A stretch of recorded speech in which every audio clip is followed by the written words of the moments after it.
Bonjour, chers participants. Bonjour. Excusez-moi pour Bonjour ces quelques Fagé. minutes de retard. Excusez-moi pour ces quelques... Oui, oui, bonjour. Bonjour. Bonjour Karina, comment ça va? Ça va Ça bien va? m'inviter pour tenir notre webinaire qui porte sur le thème comment devenir un évaluateur ML, comment devenir plutôt un évaluateur praticien. Donc, cette activité est organisée dans le cadre de la semaine globale, qui se tient chaque année,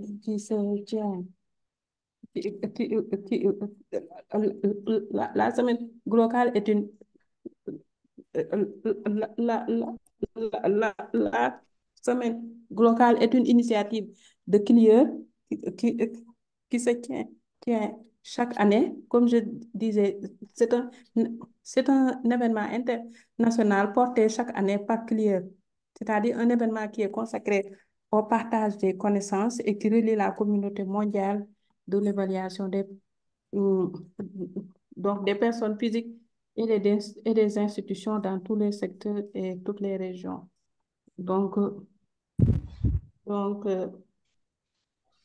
c'est une semaine au cours de laquelle ce sont des participants du monde entier qui se retrouvent dans des activités en ligne, comme le nôtre que nous sommes en train de démarrer présentement pour apprendre des uns et des autres sur un grand nombre de thèmes. Donc, c'est vraiment la grande famille.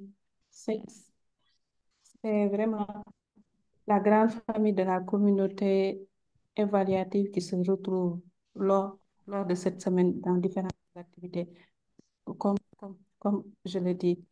Donc, je vais partager notre agenda.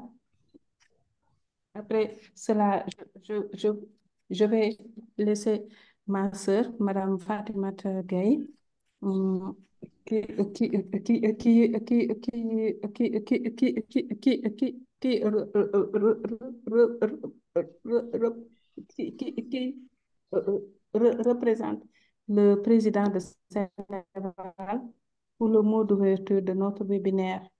Merci beaucoup. Bonjour. Bonjour Yafagé. Bonjour à tous les participants. Je suis Fatima Tagay Diaw, membre du comité de coordination de Sénéval et aussi représentant régional de l'Afrique de l'Ouest au sein de l'AFREA. J'ai le plaisir aujourd'hui d'introduire Fagay au nom du président de Sénéval qui est en mission pour cette présentation qu'elle va faire sur le thème comment devenir un évaluateur praticien. Yafagé est jeune évaluatrice qui est en train quand même, je dis jeune évaluatrice, mais relativement jeune, qui est en train de prendre ses galons dans la profession d'évaluateur.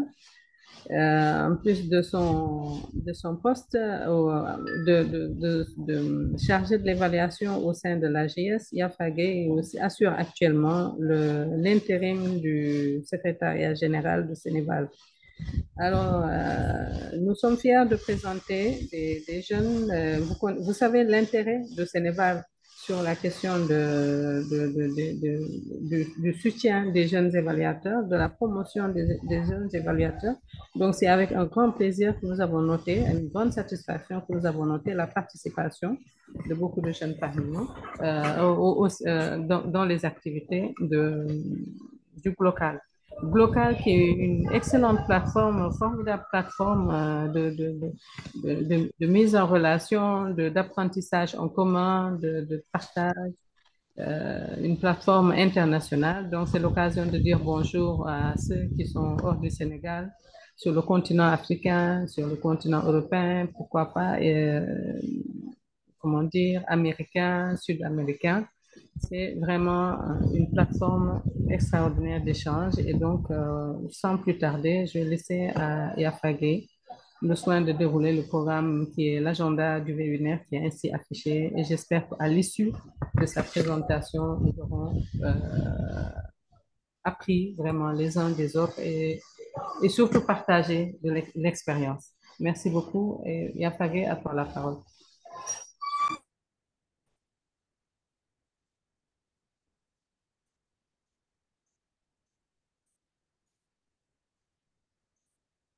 Yafage? Oui, tu me perçois, Yafage? Allô, Yafage? Tu as la parole, je te rends Oui, la parole. oui, oui, je suis là. Ok, vous m'avez bien Excusez-moi, perçu? je suis là. Ok. Oui, oui, oui, oui, on vous perd pas bien. Merci beaucoup, Madame Diao. Merci bien. Alors,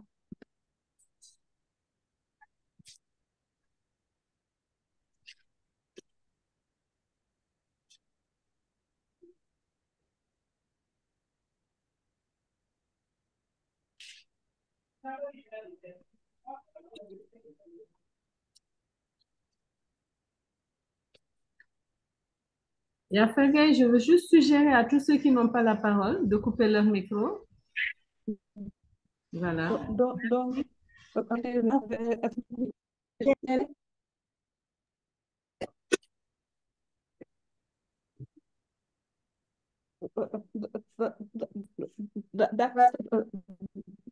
d'accord, d'accord, Madame Diao. En fait, pour votre mot d'ouverture, donc là, je vous présente mon agenda du webinaire. Comme vous le voyez, nous sommes au troisième point. Donc, nous allons avoir l'intervention de, nous allons avoir l'intervention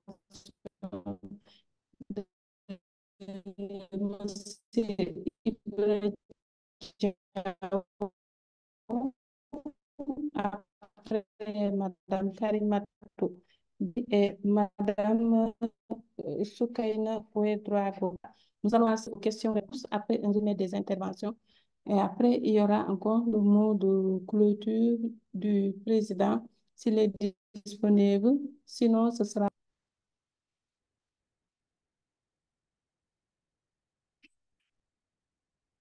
donc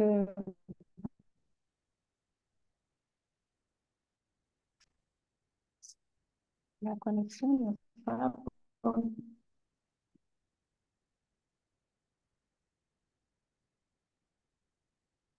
Filmé? Filmé?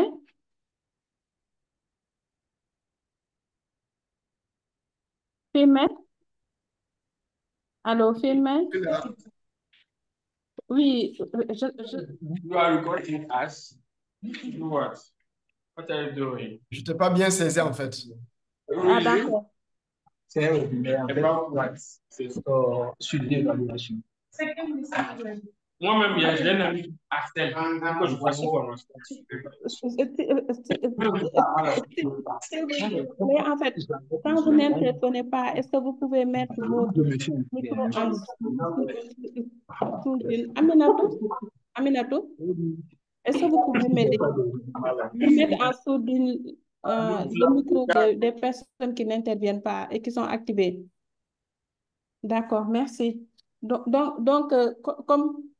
comme, comme je, comme je disais dans mon introduction, notre activité porte sur le thème comment devenir un évaluateur émergent. Donc, pourquoi nous avons choisi ce thème-ci? En fait, parce que, parce,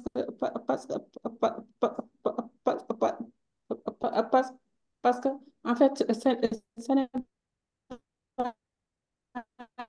est souvent interpellé par des sympathisants ou des membres soit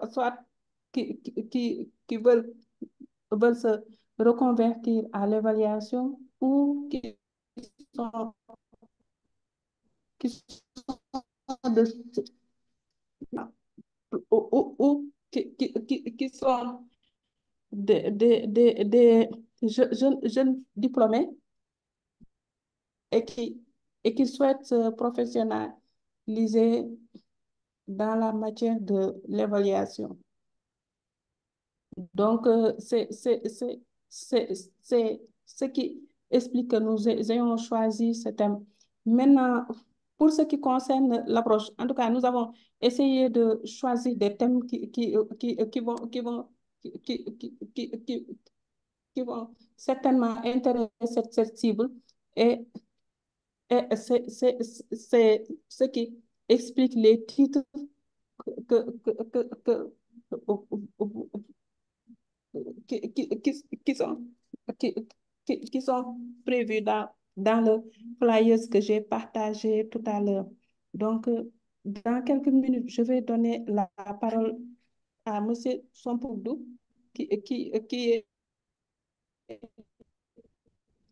qui, qui, qui, qui va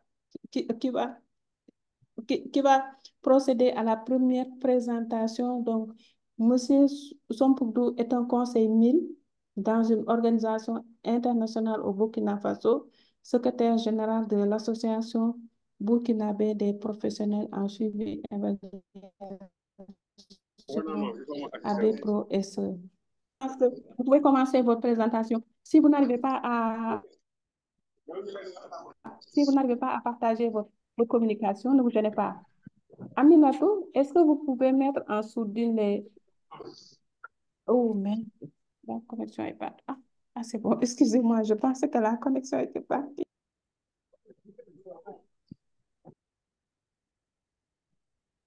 Mais je pense que vous pouvez prendre la parole. Ok, merci bien. Donc, je ne sais pas si tu peux Si me vous passer. n'arrivez pas à présenter, je vais...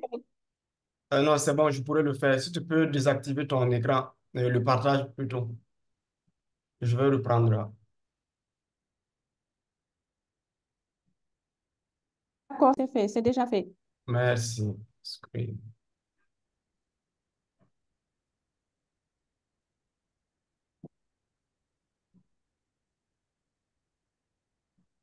Bon, vous arrivez à voir? Ok, super. C'est bon, vous m'entendez? Ouais, Julia, ça va bien. Alhamdulillah, sant rek. Ñu ngi góorgóorlu.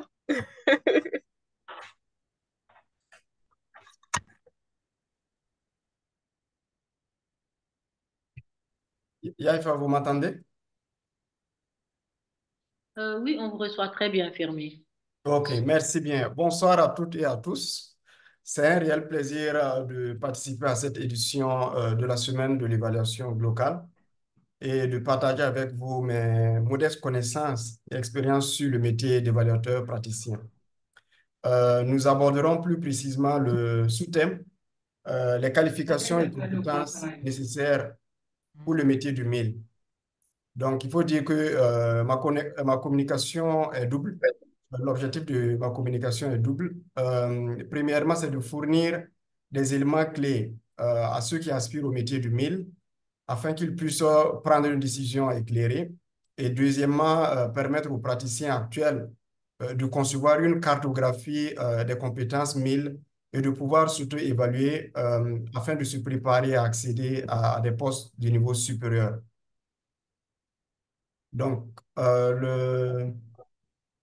le plan de ma communication va s'articuler sur 5 points. Donc, le premier point, c'est l'introduction au métier du mil.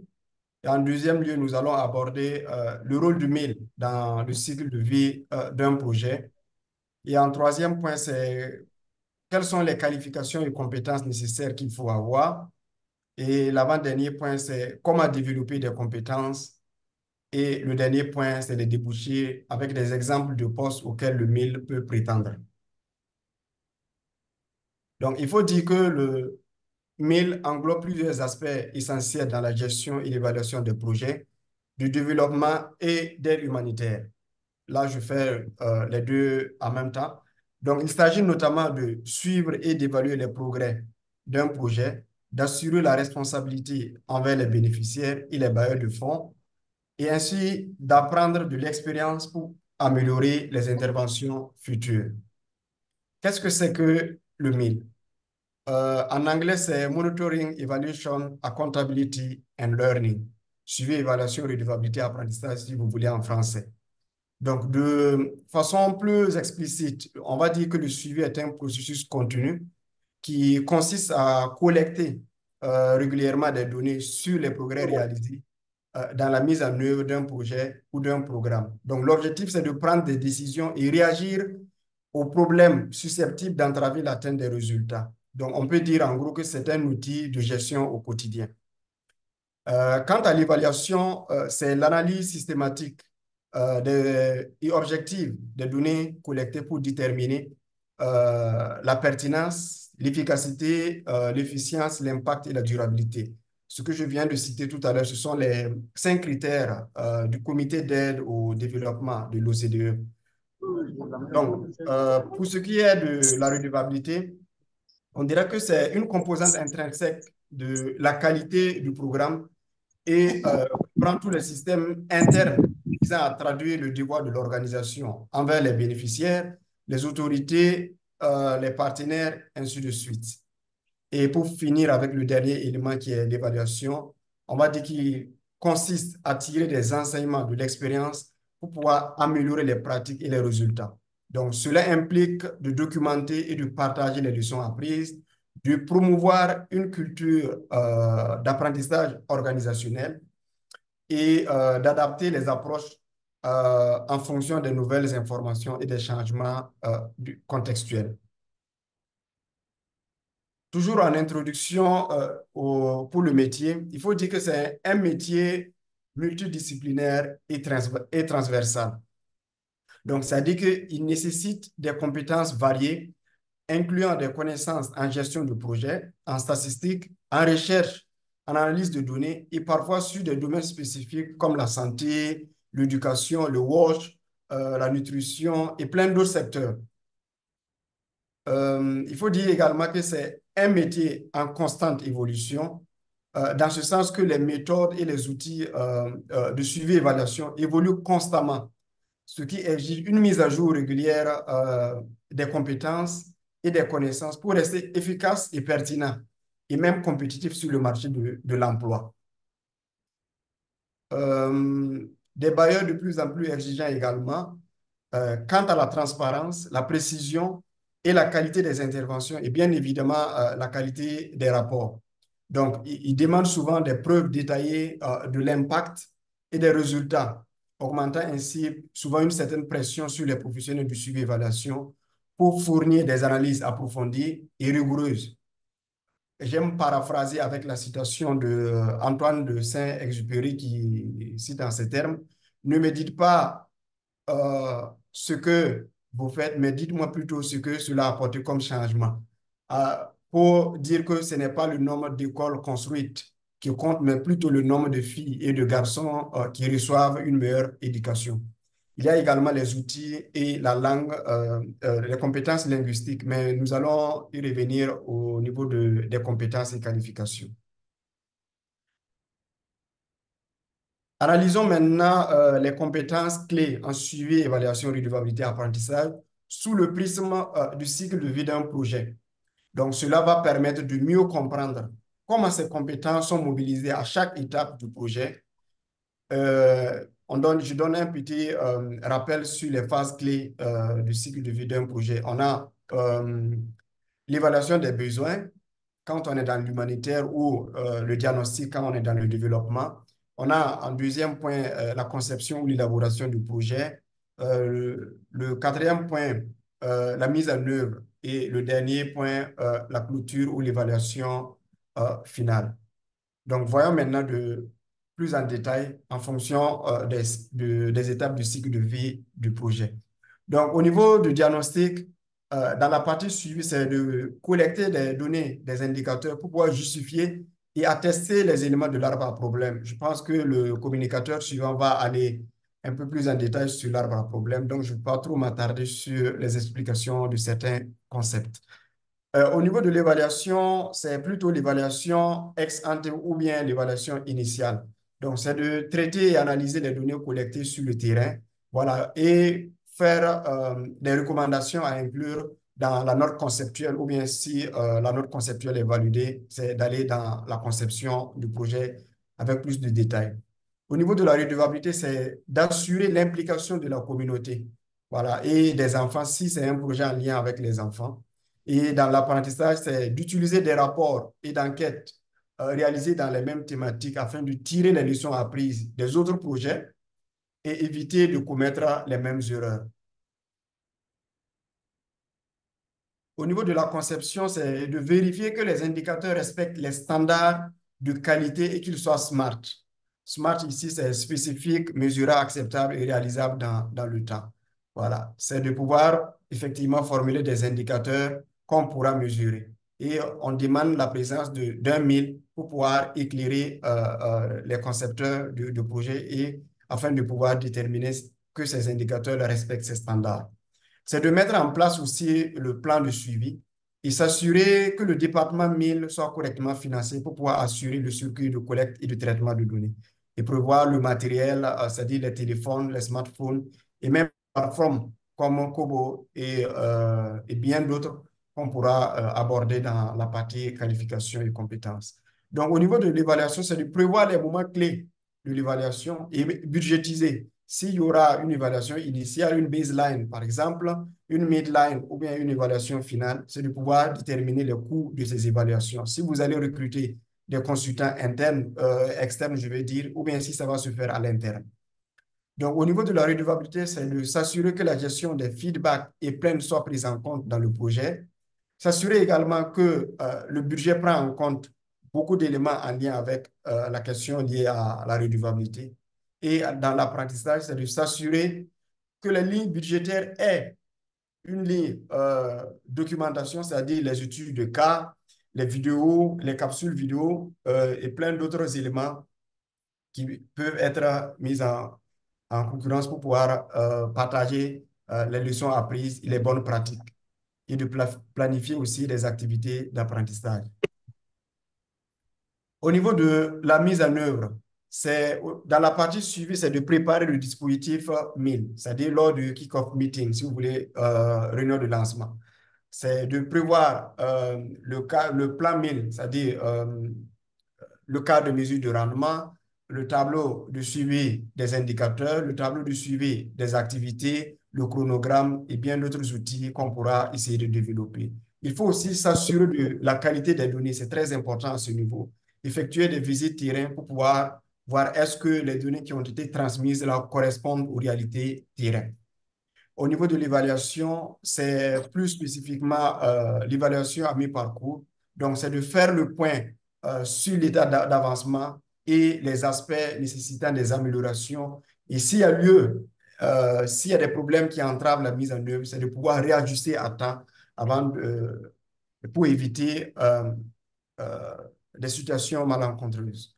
Au niveau de la redevabilité, c'est d'informer et impliquer la communauté et les différents parties partenaires. Je reviens sur l'implication de la communauté parce que il faut impliquer la communauté quant à l'identification des canaux de transmission de ces plaintes. Il ne faudrait pas aller mettre une boîte à images dans une localité où personne ne sait ni lire ou écrire, ou bien mettre une ligne verte alors qu'il n'y a pas de réseau téléphonique. Donc, il faut consulter la communauté pour pouvoir déterminer l'outil adapté au contexte. Au niveau de l'apprentissage, c'est de valoriser les meilleures pratiques. Et pour finir, au niveau de la clôture et l'évaluation finale, dans la partie suivie, c'est de veiller à ce que les évaluations soient faites dans les délais. Tout ça, ça relève des compétences du MIL. Au niveau de l'évaluation, c'est d'élaborer les TDR pour pouvoir déterminer même le champ de l'évaluation, participer aux différentes étapes du processus, c'est-à-dire recrutement de consultants, rencontre de cadrage, suivi de la collecte sur le terrain, participer aux amendements du premier draft du rapport et après intégration, pouvoir valider le rapport. Donc, dans la partie redevabilité, c'est d'informer la communauté et les partenaires sur la fermeture du projet et des résultats des évaluations ainsi que des perspectives. Donc, si le projet est totalement fini ou bien il y aura une seconde phase, c'est de pouvoir communiquer toutes ces informations à la communauté. Et enfin, au niveau de l'apprentissage, c'est de partager les leçons apprises, les histoires à succès, etc. Allons maintenant sur les compétences et qualifications. Euh, donc, c'est-à-dire qu'il faut une formation universitaire pertinente dans des domaines tels que les sciences sociales, la gestion des études de développement euh, et plein d'autres. Voilà. Là, j'ai essayé de recenser au niveau du background académique, les sciences sociales que j'ai pu identifier ici, c'est la sociologie, le droit, sciences politiques, économie, économétrie, statistique et démographie. Et au niveau du développement international, c'est la coopération internationale et développement, des masters en gestion de projets de développement, économie et développement. Parlons maintenant des compétences techniques que un mille doit avoir. Euh, En premier lieu, c'est des connaissances en gestion de projet. Ça, c'est vraiment capital. J'ai parlé tantôt du cycle de vie d'un projet. Euh, Il va également nécessiter des connaissances en planification et dans l'élaboration du cadre logique. C'est qui est vraiment le cœur même du projet. C'est-à-dire pouvoir voir la cohérence entre les différents niveaux du modèle logique ou de la logique d'intervention quand on se retrouve dans le modèle classique pour voir la cohérence. Est-ce qu'il y a un lien de causalité entre l'activité, les extrants, les différents niveaux de résultats et le résultat ultime? C'est de pouvoir faire cette analyse verticale ou horizontale du cadre logique. C'est de pouvoir aussi formuler des indicateurs. J'ai mis un lien où vous pourrez avoir un certain nombre d'indicateurs en fonction de vos différents secteurs d'intervention. C'est de pouvoir aussi proposer aussi des éléments, des lignes budgétaires en lien avec le MIL et le plan 1000 également.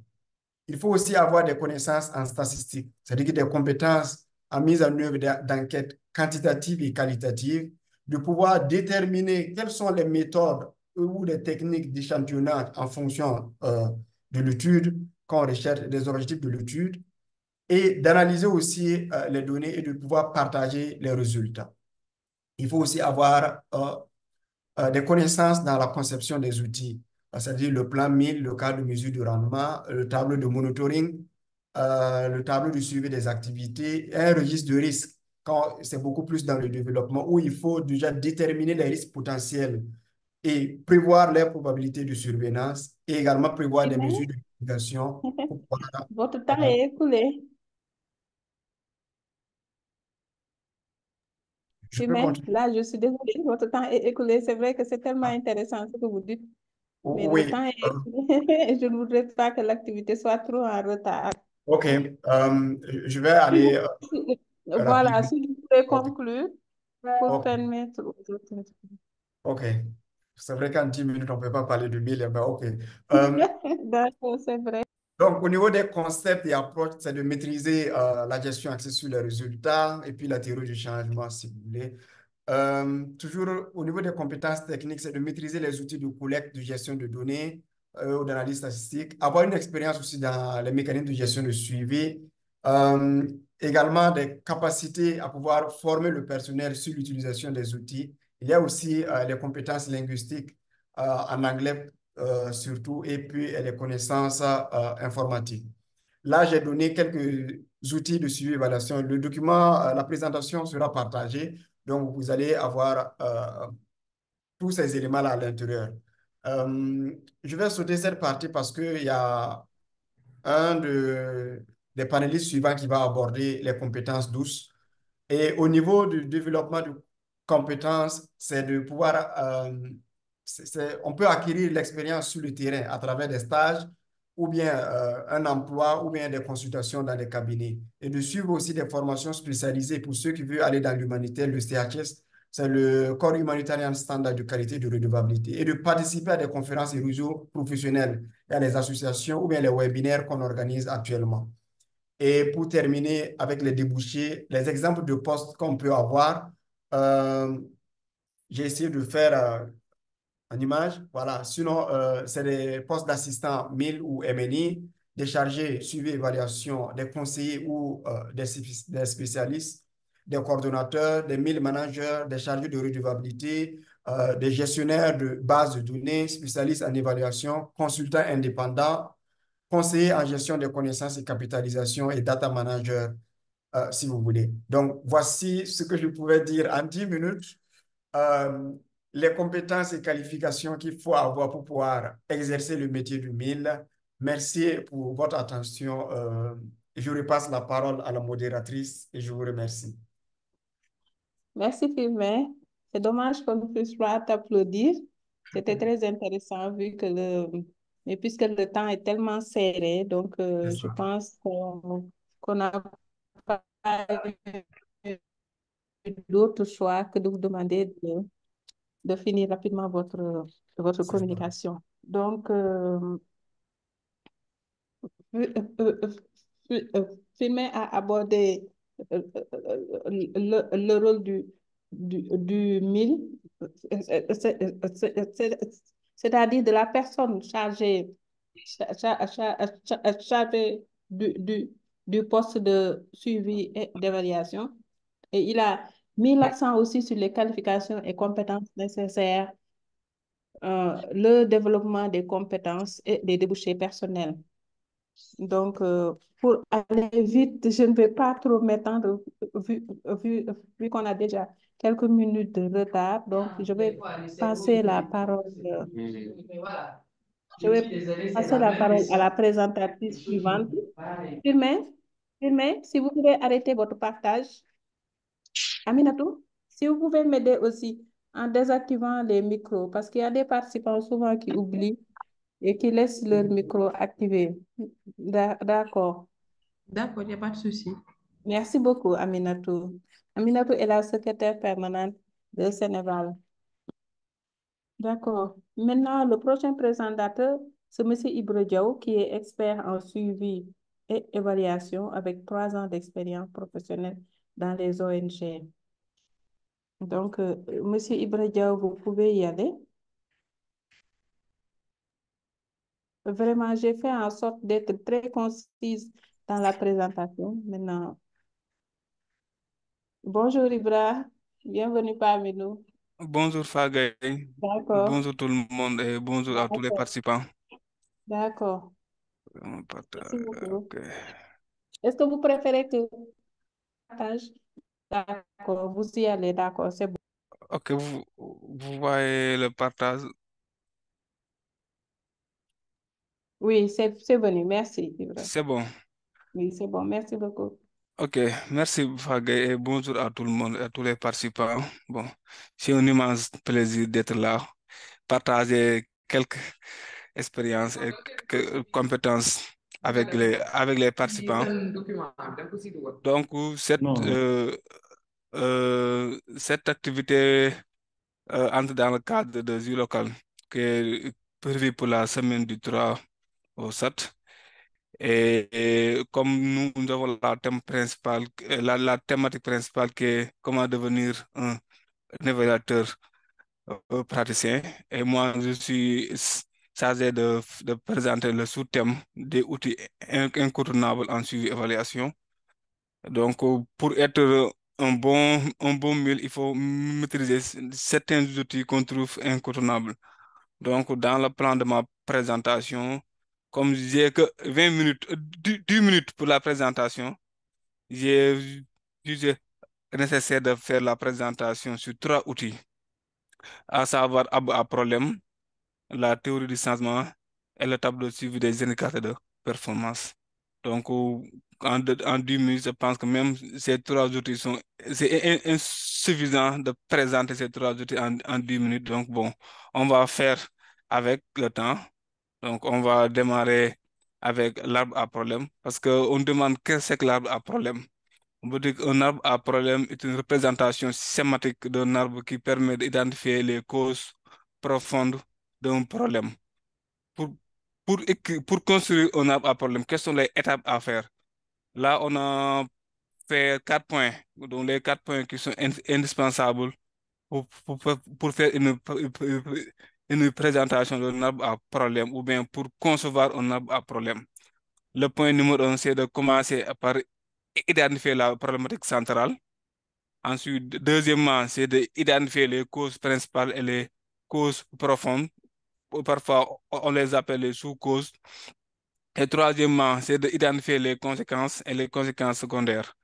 Et la quatrième et la dernière partie, c'est de transformer cet arbre à problème à un arbre à stratégie. Il y a d'autres qui l'appellent arbre à solution. Pour faire la présentation d'un arbre à problème, voilà un exemple. Le tronc, c'est toujours la problématique principale. Là, j'ai pris un exemple comme problématique principale, la faible employabilité des jeunes docteurs.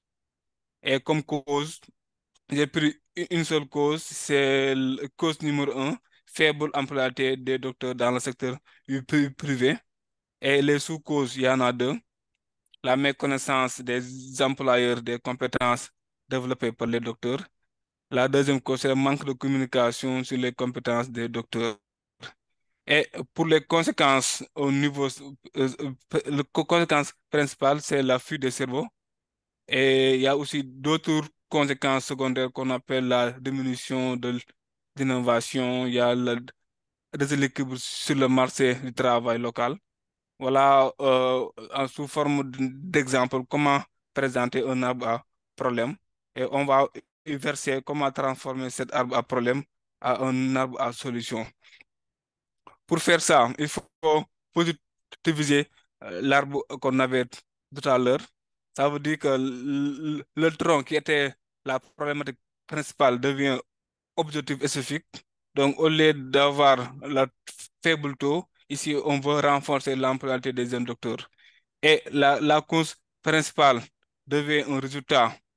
Et les causes, les sous-causes, ça sera des activités. Il y a comme activité, on a organisation des campagnes de sensibilisation auprès des entreprises sur les compétences des docteurs.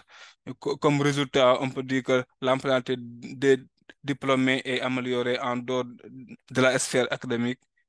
Et la conséquence principale est devenue notre objectif général, qui est de réduire la fuite des cerveaux. Et les conséquences secondaires sont relancer l'innovation nationale et rééquilibrer le marché du travail local. Ça, on peut dire que ça sera le résultat ultime si, si on est dans le cadre de la gare. Si on est dans la sphère des Américains comme USAID, on peut dire que ça sont les impacts de notre projet. Et on est là pour aller à la deuxième, le deuxième outil, c'est la théorie du changement. Donc, pour faire la théorie du changement, il faut faire d'abord l'arbre l'arbre à problème. La théorie du changement, ou bien il y a certains qui l'appellent TDC. La théorie du changement constitue un autre moyen qui permet de faire la modélisation d'un programme ou bien d'un projet.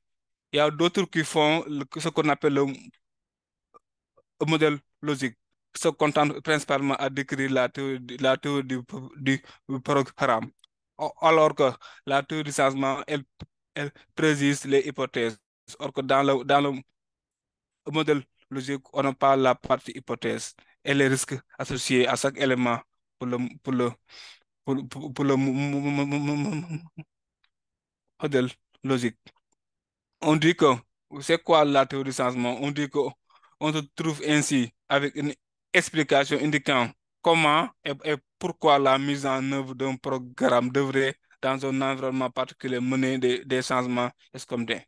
Et l'équipe pourra ensuite s'en servir de la conception de la théorie du changement à identifier des thèmes et des questions pertinentes à aborder dans le cadre d'évaluation.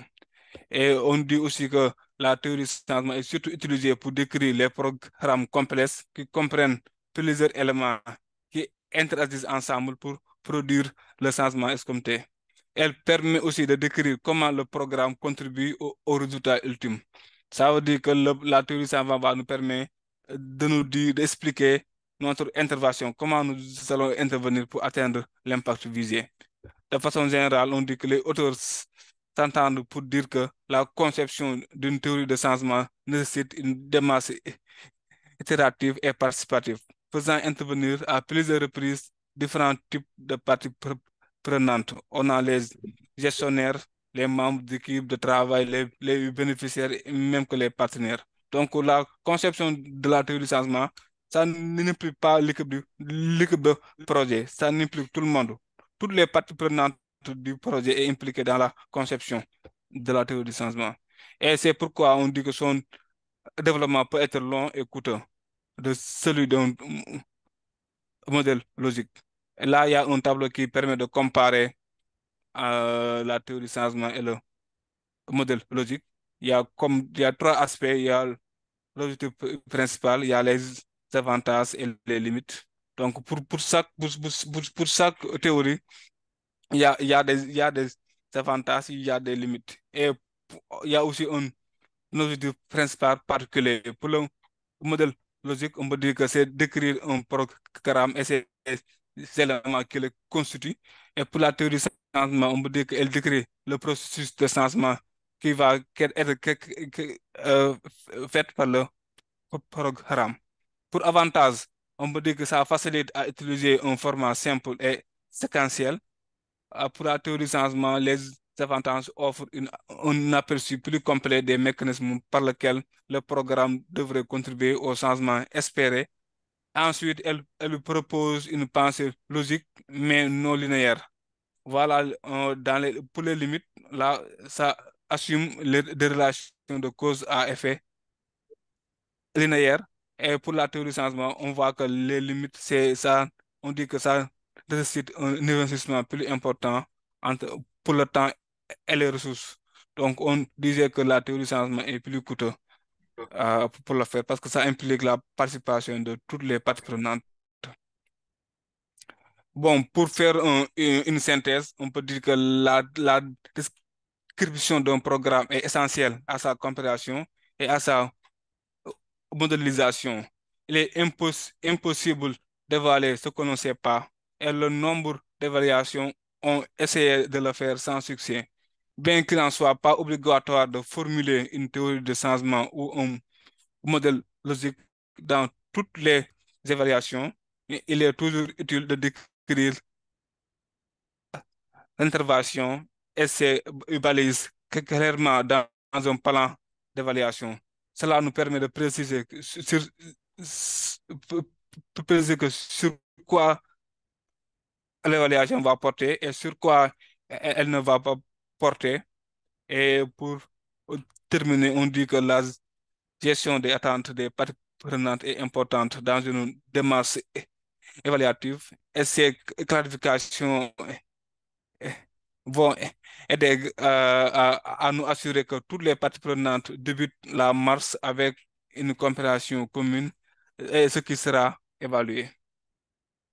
Là, bon, on va attaquer le troisième outil, c'est le tableau de suivi des indicateurs. On dit que la documentation des valeurs de référence et les objectifs dans le tableau de suivi des indicateurs nous permet de suivre les progrès du futur et de saisir les changements résultant de la gestion adaptive au cours de la mise en œuvre. Et à quoi permet le tableau de suivi des indicateurs? On dit que le tableau de suivi des indicateurs aide les responsables MIL de tout projet à analyser et à utiliser les données de suivi des performances provenant des rapports périodiques du projet, soit c'est trimestriel, soit c'est semestriel. Les données de performance doivent provenir à la fois du tableau de suivi des indicateurs de performance élaboré dans le cadre du système MIL qui fournit des objectifs quantitatifs et des résultats attendus. Donc là, on peut dire que le tableau de suivi indicateur, ça concerne seulement les indicateurs quantitatifs. Voilà. Et pour le processus entre la réalisation sur les inputs, et aussi, ça peut provenir aussi des rapports périodiques narratifs qui décrivent comment le projet a-t-il atteint certains objectifs de résultats et pourquoi n'a pas atteint certains objectifs fixés. Et aussi utiliser les données de performance pour l'apprentissage, analyse et comparaison des performances, identification des domaines de réussite, les écarts. On pourra expliquer les écarts, s'il y a des écarts ou bien des gaps, parce que on fait des efforts entre, c'est quoi la différence entre écart et gap? Quand on parle de gap, il y a un manque. Et quand on parle d'écart, il y a un plus. Voilà, et les défis de performance pour prendre des décisions et des actions pour le projet. Et pour chaque indicateur de performance, il y a une façon dans un projet, pour chaque indicateur, il y a une façon il y a une façon de calculer les indicateurs. On peut dire que le pourcentage atteint par rapport à l'objectif pour le trimestre, et ça sera dans la cinquième colonne du tableau de suivi des indicateurs. La variation en point de pourcentage réalisé par rapport au trimestre précédent sera à la dernière colonne du tableau de suivi des indicateurs. Et la cinquième colonne, c'est le pourcentage atteint.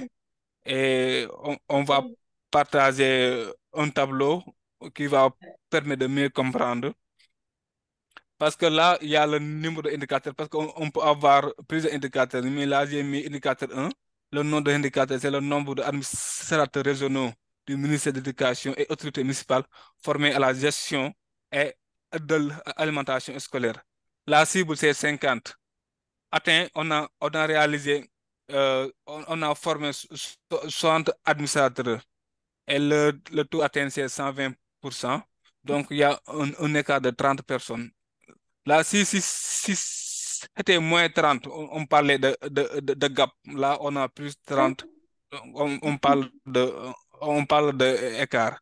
Bon, Il pour peut? terminer, Fagay, vous terminez, c'est la, D'accord, il faut c'est conclure. la, c'est la dernière diapo. Donc, ça, c'est pour faire un résumé du tableau de suivi des indicateurs. Il y a 5 éléments qui résument c'est quoi le tableau de suivi des indicateurs de performance. On peut dire que le tableau de suivi des indicateurs, ça peut servir un outil de planification basé sur les données. Autrement, le tableau de suivi des indicateurs, c'est un outil de suivi de progrès et à l'aide des indicateurs. Troisièmement, on peut dire que le tableau de suivi des indicateurs, ça déclenche la réflexion et les critiques sur les résultats. Quatrièmement, ça permet de faire la communication des résultats basés sur des évidences. Et la dernière application, c'est de montrer l'engagement et la rivalité des communautés et des partenaires. Voilà, c'était ça ma présentation et merci beaucoup. Voilà, les 10 minutes, c'est un peu petit pour faire toute la présentation, mais Fagé, vous avez la parole et merci beaucoup.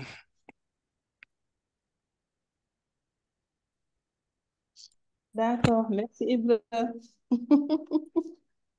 Nous nous sommes mis, en fait, c'est un pari ambitieux que nous avons essayé de faire, d'essayer de tenir une activité comme ça avec tant de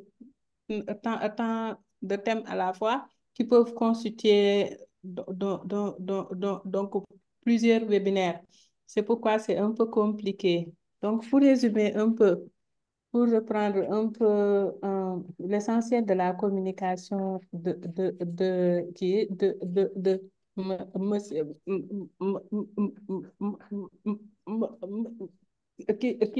a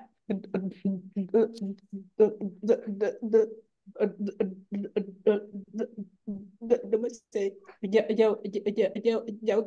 qui a présenté dans un premier temps l'arbre à problème, puis la théorie du changement et enfin un tableau de suivi des indicateurs de performance. Donc, nous allons passer rapidement à la troisième communication qui, qui, qui, qui, qui porte sur le défi de l'évaluateur émergent et qui sera présenté par Madame Harimatou Bari. Harimatou, vous avez la parole. Ah, non, non, excusez-moi, je dois procéder à une petite présentation de Harimatou. Harimatou, elle est évaluatrice émergente, membre de Sénégal. Euh, à- donc, je pense que je vais la laisser intervenir. Peut-être qu'elle pourra se présenter davantage que ce que je vais faire. Harimatou, vous avez moins de 10 minutes. Vous pouvez, Ok. Bonjour tout vous le pouvez monde. intervenir. Bonjour tout le Bonjour, monde. on te Merci voit passer Fagé. dans le noir. Excuse-moi.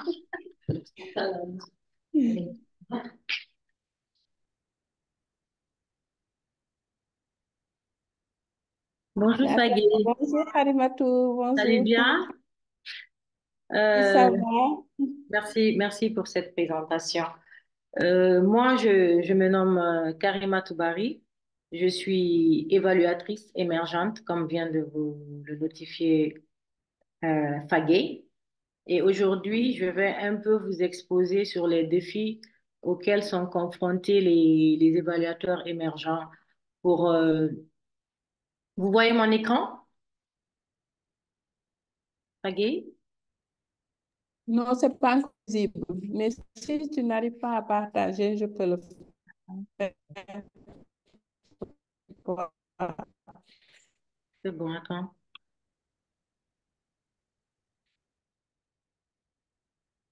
Oh, bon, j'arrive pas à le partager, hein.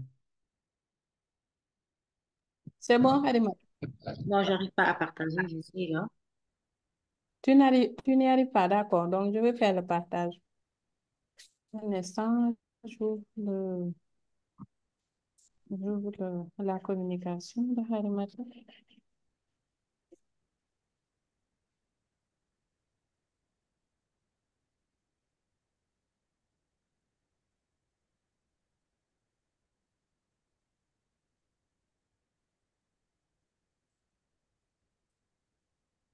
Ici, attends, 2 minutes. Harimatou, c'est bon. Tu vois l'écran. Voilà, c'est bon. D'accord, c'est bon. Donc, Bonjour. Désolée, moi c'est Karima Toubari, évaluatrice émergente. Je suis nouvelle dans le domaine.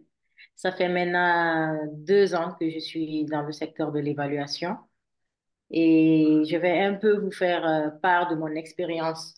Vous allez remarquer dans ma présentation que j'ai mis les grands points sur lesquels je vais intervenir et je vais vous donner quelques explications en fonction des expériences auxquelles je fais face sur le terrain. Donc, les défis de l'évaluateur émergent, j'ai ressorti 3 grands défis auxquels moi j'ai été confrontée. Par exemple, la rareté des établissements qui offrent des formations efficientes en suivi et évaluation au Sénégal. Le deuxième, c'est comment décrocher la première expérience professionnelle. Et le troisième, j'ai appelé ça doute et désespoir face à l'adversité. Et slide.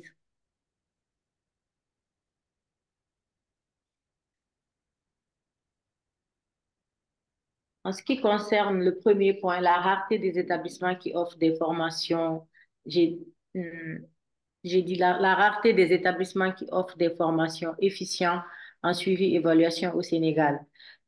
Aujourd'hui, on se rend compte que on retrouve des universités, des établissements ici au Sénégal qui nous dispensent des formations en suivi et évaluation, mais dans la pratique, on se rend compte qu'elle n'est pas complète comme on l'aurait espéré. Elle est beaucoup plus théorique. Et aujourd'hui, dans la pratique, quand tu es dans la pratique, tu te rends compte que la formation, elle devrait être beaucoup plus pratique. Donc, l'apprentissage devient un peu plus compliqué. Et moi, selon mon expérience, j'ai eu à changer 2 fois d'université parce que la première fois, j'ai été conseillée de faire gestion de projet par un conseiller pédagogique d'une université de la place. J'ai fait la première année en tronc commun, la première année de master 1. En deuxième année, on me met toujours dans une classe de gestion de projet et je leur ai spécifié que moi, j'aimerais faire du suivi évaluation. Ils m'ont fait comprendre que non, la gestion de projet, après, c'est à toi de te spécialiser quand tu es dans le métier, dans la pratique. Et j'ai continué ma recherche. J'ai pu tomber sur certaines universités qui offrent la formation en suivi et évaluation, dont peut-être certaines universités que vous connaissez, comme ISM, la CESAC, CLIER. Donc, je vais taire certains noms, ESMP. Et puis voilà. Mais on se rend compte que la formation en suivi et évaluation, elle est souvent très, très, très coûteuse. Donc ça, c'est l'un des défis auxquels nous, évaluateurs émergents, on est confronté. Parce que j'ai eu à mener ma petite enquête autour de moi auprès de personnes qui ont eu à exécuter qui ont eu à transiter dans le métier. Ils m'ont dit toujours pareil. C'est soit qu'ils sont toujours dans la pratique, ils essayent de accumuler les moyens financiers pour pouvoir faire la formation. Donc ça, c'est le premier point. Et à la pertinence des formateurs. Aujourd'hui, on se rend compte que dans les universités, tu te retrouves avec des formateurs qui eux-mêmes n'ont jamais exercé dans le suivi et évaluation. Donc, ils vont juste te donner des formations pratiques, des formations théoriques. Ils vont te donner des lignes directives sur lesquelles tu vas te baser aujourd'hui pour toi-même effectuer ta formation pour qu'elle soit plus effective. Slides. Et le deuxième défi auquel j'ai été confrontée, et selon mon enquête, plusieurs parmi nous sommes confrontés aujourd'hui, c'est le fait de décrocher la première expérience professionnelle. Le premier point, les offres demandent des années d'entreprise. Aujourd'hui, on se rend compte que toutes les offres qui proposent dans le suivi et évaluation, ils vont souvent te demander une expérience de 5 ans, de 6 ans, de 7 ans. Et en tant qu'évaluateur émergent, on se pose souvent la question, mais bon, est-ce que c'est possible? Où est-ce que nous, on va trouver ces expériences? Ou est-ce que comment nous, on va accumuler ces expériences si on n'a pas encore l'opportunité d'exercer, ne serait-ce que pour une première fois. La deuxième, la diversité des procédures et méthodes variant en fonction de la thématique des projets. Aujourd'hui, tu te rends compte, tu vas trouver une offre qui propose un poste de suivi et évaluation, mais que ce soit dans le domaine de la santé, on te demande toujours une expérience en santé, ou dans le domaine de l'environnement, ou dans le domaine euh, bon, je sais pas, de l'humanitaire ou dans le domaine de la société civile, mais on te demande toujours une expérience dans la thématique sur laquelle va opérer le projet. Et ça, pour moi, c'est un autre défi auquel nous sommes confrontés. Le troisième défi, il y a les difficultés de l'immersion. Quand je parle des difficultés de l'immersion, quand tu as enfin une chance d'intégrer une organisation, il s'avère qu'aujourd'hui, le transfert de compétences devient très, très, très compliqué. Parce qu'aujourd'hui, on se retrouve dans certaines organisations où il n'existe pas de politique de transfert de compétences. Donc, les informations restent bloquées, ça reste stocké. Donc, les évaluateurs émergents, on est toujours obligé d'aller vers l'information pour pouvoir être apte à l'exercice. Et souvent, il y a même une certaine transparence des données qui n'est pas effective dans certaines organisations.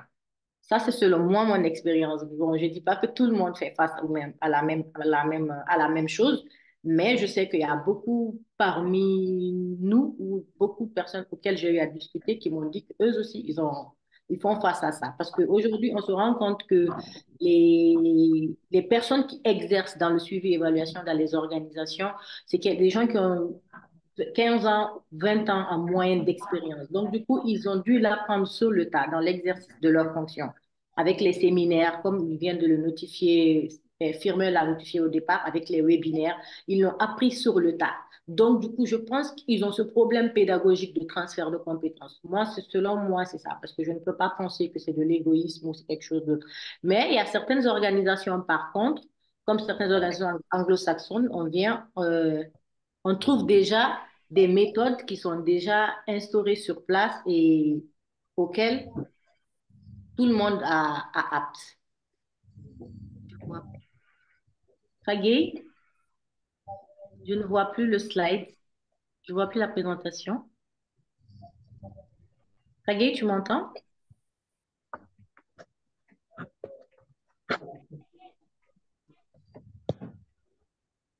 Oui, je t'entends. Je ne Une fois voyais que... plus. Attends, je vais partager à nouveau.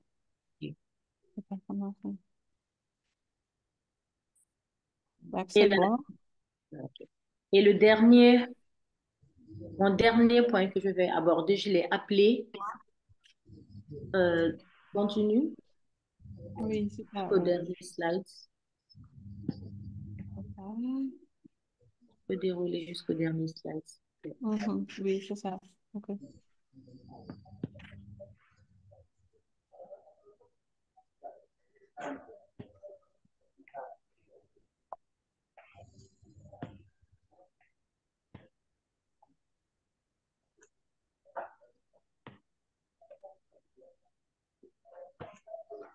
Maggie, tu peux dérouler? Oui, oui, oui, c'est ce que... Bon, c'est plein d'écran là qui me fatigue. Parce que je ne vois pas bien le... Ok, Voilà. donc je vais c'est bon? Oui, c'est bon. D'accord. C'est Le, bon. de- le dernier slide, s'il te plaît. Le dernier slide. Le dernier slide. Est-ce que vous voyez ça? Oui, je vois. Sinon, le dernier slide, c'est... Sinon, le dernier, le tout dernier, il y a le... Vous voyez le... Avant-dernier slide, alors. Est-ce que vous voyez le partage?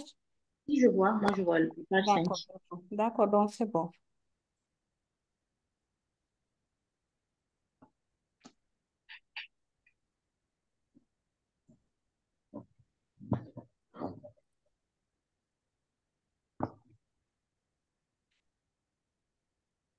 Bon, je vais continuer théoriquement en attendant qu'elle nous partage l'écran. Et le Ah, troisième, pourtant j'ai partagé. Mais Vous ton ne écran est voyez figé. pas le...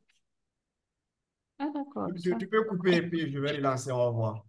D'accord. C'est bon maintenant. C'est venu, Karimatou. c'est venu. Voilà, c'est bon. Et le troisième point, j'ai appelé ça doute et désespoir face à l'adversité. J'ai préféré appeler ça comme ça parce que il y a des fois où on se trouve découragé, parce que parfois on se dit que voilà, est-ce qu'on va vraiment avancer pour pouvoir être effectif et prêt à l'emploi? C'est vrai qu'on peut, souvent on arrive à intégrer des stages, après ça continue pas, on va de stage en stage et puis voilà. Donc, j'ai eu à relever 3 points qui sont la réflexivité. J'ai appelé ça, l'évaluateur doit constamment remettre en question ses propres perspectives et biais. Quand j'appelle ça, souvent, tu fais du suivi-évaluation, tu fais de la gestion de projet, mais il faut penser aujourd'hui à faire une autre formation en plus de cette formation-là, peut-être une spécialisation dans un domaine spécifique. En tout cas, je me dis, on est en perpétuel changement, en perpétuelle quête de nouvelles connaissances pour pouvoir être effectif et, comme je l'ai dit, prêt à l'emploi. Le deuxième, j'ai appelé ça apprentissage mutuel, un échange bidirectionnel entre l'évaluateur émergent et d'autres évaluateurs. Bon, là, je vais spécifier la raison pour laquelle j'ai eu à intégrer le Sénégal aujourd'hui, qui m'apporte beaucoup. Et aujourd'hui, grâce au Sénégal, j'ai pu un peu avoir une idée de ce qu'est l'évaluation parce que à travers le Sénégal, on nous oriente vers des webinaires ou des formations qui pourront nous aider dans la suite de notre carrière. C'est pas fini. Ça y est, tu peux redescendre. Je peux le descendre, d'accord. Et le troisième, j'ai appelé ça innovation continue, développer des approches d'apprentissage adaptées pour se perfectionner dans le métier d'évaluateur. Donc ça, c'est un peu mon expérience, je partage un peu mon expérience en tant qu'évaluateur émergent. Merci beaucoup pour D'accord, votre attention. d'accord, d'accord. Merci beaucoup, Karimatou. Votre communication est très concise et cela vous aide vu le contexte. Donc, comme vous avez dit, moi-même, j'ai été confrontée à ça. Je me suis inscrite à une formation qui était plus théorique pour moi en tant que juriste de formation. Donc, c'était très difficile. Donc, merci beaucoup. Donc, nous allons passer à la prochaine présentation. À la prochaine présentation qui sera faite par Madame Soukaina Drago, qui est aussi évaluatrice émergente. Madame Soukaina Drago est consultante indépendante en suivi évaluation. Donc, je la laisse présenter, pré- faire Bonjour, oui. présenter sur le sous-thème personnaliser son parcours d'évaluation. Bonjour Soukaina. Bonjour Fagay, bonjour tout le monde. Est-ce que je peux avoir la main pour le partage d'écran? Oui, oui, c'est bon. J'ai arrêté. Super, merci. D'accord. Allô? Hmm? Jamais. Mhm.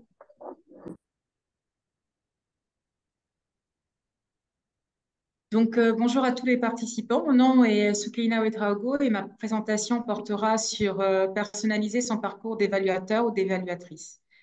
Je vais démarrer par une présentation personnelle. Donc, je suis évaluatrice émergente, certes consultante indépendante, mais émergente. Je vais vous présenter au départ mon parcours pour que vous compreniez un peu mieux comment je l'ai personnalisé. Donc, à la base, moi, je suis passionnée d'analyse de données et de veille documentaire. Et j'étais précédemment doctorante chercheur en France. J'ai développé une expertise en développement durable, en RSE, mesures d'impact social et environnemental. Et je me suis également engagée auprès des jeunes filles, des jeunes et de leurs tuteurs pendant à peu près 20 ans. Je me suis ensuite spécialisée en santé sexuelle et reproductive, maternelle du nouveau-né, de l'enfant et de l'adolescent. Et finalement, depuis 2 ans, je suis évaluatrice émergente dans le domaine de la santé communautaire en Afrique subsaharienne. En parallèle, je suis très engagée bénévolement dans des associations telles que la Fresque du Climat, la Fresque Océane, 2 tonnes, Zéro Déchet, Surfrider Foundation, Nebelai Community. Et aujourd'hui, je suis co-coordinatrice du groupe thématique enfants évaluateurs jeunes à Sénéval. Alors, pourquoi je vous dis tout ça? Parce que souvent, en fait, les personnes viennent et elles disent, ben, je suis évaluateur, je suis évaluatrice, et justement, je veux une formation et être spécialiste, expert en suivi et évaluation. Moi, mon parcours personnalisé, il a consisté d'abord à être chargé de projet, puisque je viens d'un background en management. De chargé de projet, je suis passée à chargé de suivi et évaluation, parce que dans le cadre du projet que je menais, on avait besoin d'un expert en chargé en suivi et évaluation, et il n'y en avait pas. À partir de là, j'ai pris du recul et je me suis fait un plan personnel de développement de compétences. Et par la suite, je suis devenue évaluatrice de projet. Ce que j'essaye de faire passer comme message, c'est qu'avant d'être évaluatrice de projet, je suis avant tout spécialiste dans divers domaines. Et c'est ça la question, en fait. Il faut vous demander, vous, à votre niveau, quelle est votre spécialité, pardon, quel est votre domaine d'expertise, avant même de vous prévaloir en tant qu'évaluateur ou évaluatrice de projet. Qu'est-ce qui vous rend unique? Et à ce moment-là, avec ces apports, soyez créatif et proactif. Donc, commençons par les soft skills. Alors, il y a d'abord le sens de l'organisation, par exemple, qui est crucial et qui vous permet de gérer efficacement plusieurs projets, de respecter les délais et de prioriser les tâches importantes. Il y a également l'esprit d'équipe, puisqu'en évaluation, nous travaillons souvent en groupes diversifiés. Il faut savoir collaborer, comprendre et valoriser les contributions de chacun. C'est vraiment fondamental d'avoir cette diplomatie. Et enfin, l'éthique professionnelle qui garantit que tous vos travaux respectent les plus hauts standards de qualité, d'intégrité, et c'est essentiel pour bâtir votre réputation dans le secteur.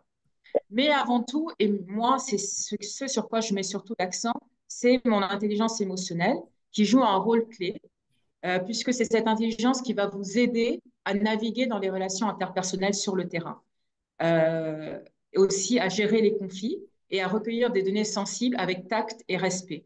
Donc, l'intelligence émotionnelle vous permet d'avoir cette intuition et de savoir comment interagir avec les autres de manière convenable, si je puis dire.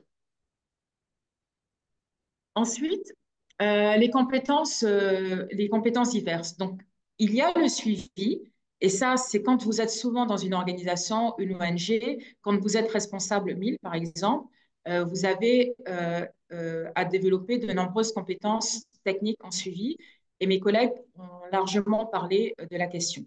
Vous devez également développer des compétences en évaluation, puisque le suivi et l'évaluation sont deux choses différentes. Le suivi est quelque chose de continu, alors que l'évaluation est quelque chose de ponctuel. Donc souvent, faites attention, les gens qui se prévoient également d'être dans le suivi-évaluation, posez-leur la question, est-ce que vous êtes plutôt 1000 ou est-ce que vous êtes un évaluateur qui régulièrement mène des évaluations externes indépendantes? C'est deux choses complètement différentes qui fonctionnent ensemble, mais qui sont deux choses différentes. Ensuite, il faut une compréhension approfondie d'un secteur spécifique, tel que la santé publique ou le développement économique ou développement communautaire, de l'expérience avec les jeunes. Et c'est cette expertise sectorielle qui fera que quand vous répondrez à des appels d'offres, vous pourrez dire j'ai cette expertise-là et donc je peux mener une évaluation sur cette expertise. On est rarement expert en évaluation, on est avant tout expert dans un domaine et on fait des évaluations dans ce domaine d'expertise. Et la communication est une autre compétence cruciale, puisqu'il faut savoir présenter vos résultats de manière claire et persuasive, et de manière concise. Et ça, c'est très important.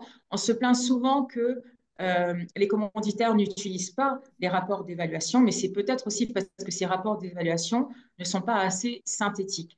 Je me rappelle avoir échangé avec des personnes d'Expertise France et qui disaient, nous, on est de plus en plus à la recherche de personnes capables de présenter les évaluations de manière ludique et créative, parce qu'on est fatigué d'avoir des rapports kilométriques qui rabâchent un peu toujours la même chose. Pensez aussi à la digitalisation.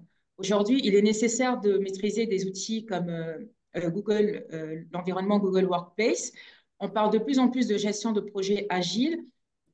Quand vous travaillez en équipe, il faut pouvoir interagir sur le même document de manière spontanée, voilà, de manière agile. Donc, Google Sheet, avoir un travail en commun, pouvoir annoter un même document de manière conjointe, c'est très important. Et en tant qu'évaluateur, votre boîte à outils devrait inclure non seulement les compétences techniques qui ont été donc présentées plus haut, comme celles relatives au suivi et celles relatives à l'évaluation, mais également une compréhension approfondie de secteurs spécifiques, comme je l'ai dit. Ensuite, en ce qui me concerne, ce que je peux proposer comme partage d'expérience, c'est le cas où j'ai eu à gérer, à mener en tout cas une évaluation complexe multi-pays. Et ce qui a joué beaucoup, c'est la complémentarité de l'équipe d'évaluation.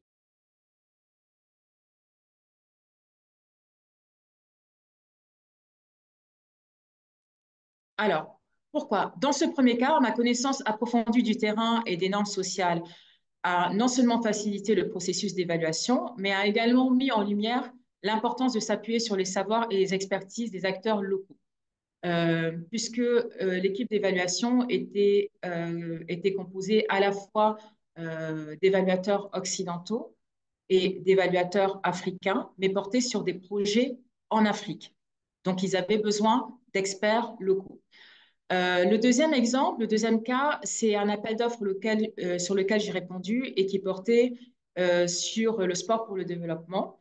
Et ce qui a joué, c'est que j'ai pu leur apporter mon expertise sur la mesure de l'amélioration du bien-être chez les jeunes. Et donc, dans ce deuxième cas, mon expérience directe avec les jeunes, leur mode de vie, leur langage, a été inestimable. Et c'est ces compétences-là, souvent sous-estimées dans les approches traditionnelles d'évaluation, qui révèlent l'importance de reconnaître et de respecter les savoirs locaux dans le processus d'évaluation. Dans un contexte, en fait, où les commanditaires et les chefs de mission sont souvent occidentaux, moi, c'est souvent les évaluations sur lesquelles j'ai travaillé, tandis que le projet, lui, est exécuté en Afrique, ces expériences révèlent et revêtent, pardon, une importance capitale dans le plaidoyer pour la décolonisation de l'évaluation. On en parle de plus en plus. Décoloniser l'évaluation, c'est aussi, du coup, mettre en lumière l'urgence de reconnaître et de valoriser les ressources des évaluateurs locaux, notamment des évaluateurs émergents qui, même s'ils n'ont pas derrière eux des années d'évaluation, ont une expertise locale certaine sans laquelle l'évaluation ne pourrait être pertinente.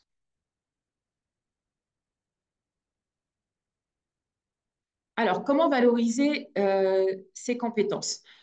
Donc, par la formation continue, on ne cesserait de le dire, une formation continue non seulement sur les approches, mais aussi sur les techniques. Vous pouvez décider, par exemple, que vous avez envie de vous former sur la théorie du changement. Et à ce moment-là, il existe des formations. Moi, je me rappelle qu'à l'époque, il y a 2 ans, quand j'ai démarré et quand je me suis intéressée au sujet, j'ai tapé sur Internet formation en théorie du changement en ligne. Et c'est là que j'ai pu bénéficier d'une formation en ligne de quelques jours proposée par un cabinet anglais sur la théorie du changement. Sur les approches aussi, c'est important. Sur l'approche genre, inclusion, j'ai eu besoin de me former là-dessus et je me suis formée là-dessus. Ce que je veux dire par là, c'est qu'en plus des certifications que j'ai eues entre-temps en suivi et évaluation, notamment une de l'OIT à Turin, l'Organisation internationale du travail à Turin, qui propose une formation dans le domaine. J'ai été formée aussi par Bioforce en suivi et évaluation de projets humanitaires. J'ai été formée par un autre organisme qui s'appelle INTRA, qui est un organisme anglais encore une fois. Donc, j'ai mes certifications en suivi et évaluation. Par contre, dès que je vois une offre passer et que je vois que je vais avoir un besoin spécifique, je n'hésite pas moi-même à faire des mini-formations de 2, 3 jours, une semaine, des fois un peu plus, sur des spécificités. Ensuite, l'expérience sur le terrain est irremplaçable. C'est en allant sur le terrain, y compris de manière bénévole, que vous allez pouvoir vous frotter à la vie de l'évaluateur émergent et savoir et apprendre ce qu'il y a à apprendre. Enfin, le réseautage professionnel est aussi important. Par contre, l'erreur qu'on note souvent, c'est que l'évaluateur émergent se sent un peu déboussolé, va chercher un mentor, quelqu'un, et lui dire j'aimerais que vous m'accompagniez. Il faut savoir que l'accompagnement, c'est un métier particulier. Donc, il est difficile, en fait, de demander à un évaluateur, même senior, de vous accompagner s'il ne connaît pas votre besoin. Donc, c'est à vous, en fait, de savoir quand vous allez vers vos mentors et quand vous faites du réseautage, poser des questions spécifiques. Par exemple, je cherche une formation en théorie du changement. Est-ce que vous en connaissez une? Ou alors, je cherche un contact dans telle organisation pour avoir des données, est-ce que vous en avez? Ainsi de suite. Il est très difficile, et vous verrez même vous quand vous serez évaluateur senior, d'aller et de demander à un évaluateur senior de vous venir en aide, entre guillemets, même si on comprend le désarroi. Donc, n'oubliez pas l'auto-évaluation régulière, réfléchissez à vos projets passés, identifiez vraiment les compétences qui vous ont été les plus utiles et celles qui nécessitent une amélioration. Et c'est ce processus qui va vous aider à personnaliser et vraiment orienter votre développement professionnel de manière stratégique. Ainsi, vous allez pouvoir vous démarquer dans les appels d'offres en mettant en avant ces compétences que vous aurez identifiées et vous allez pouvoir personnaliser les candidatures. Voilà. Moi, ce que je vous recommande, oui, je termine. Oui. Alors, je poursuis.